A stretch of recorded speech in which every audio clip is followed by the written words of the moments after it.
Automatic water level controller. டேங்க்கில் எவ்வளோ தண்ணி இருக்குதுன்றத நம்ம இங்கே கீழே இருந்து டிஸ்பிளே பார்த்துக்கலாம். மேலே இருக்கிற டேங்க்கில் on button, off button. On பண்ணுறது மட்டும்தான் நம்ம பண்ணுறது. ஆஃப் பண்ணுறது ஆட்டோமேட்டிக்காக டேங்க்கில் ஓவர்ஃப்ளோ ஆகிடுச்சுன்னா ஆட்டோமேட்டிக்காக ஆஃப் ஆகிடும்.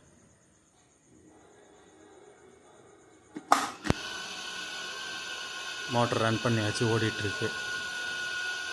25%, 75%, 100%.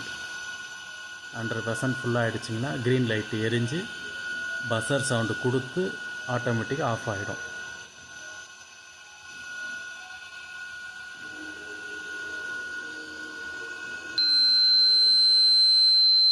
தண்ணி ஃபுல்லாக ஆகிடுச்சின்னா ஆட்டோமேட்டிக்காக கட் ஆஃப் ஆகிடும்.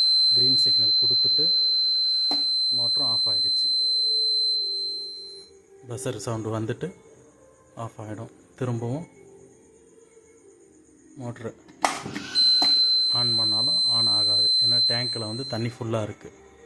அதனால் திரும்பவும் மோட்ரு ஆன் ஆகாது. ஆன் பண்ணுறது மட்டும்தான் மேனுவல். ஆஃப் பண்ணுறது ஆட்டோமேட்டிக். டேங்க்கு ஃபுல்லாக ஆகிடுச்சுன்னா ஆட்டோமேட்டிக்காக கட் ஆஃப் ஆகிடும். மோட்டரை கட் ஆஃப் பண்ணி விட்டுரும்.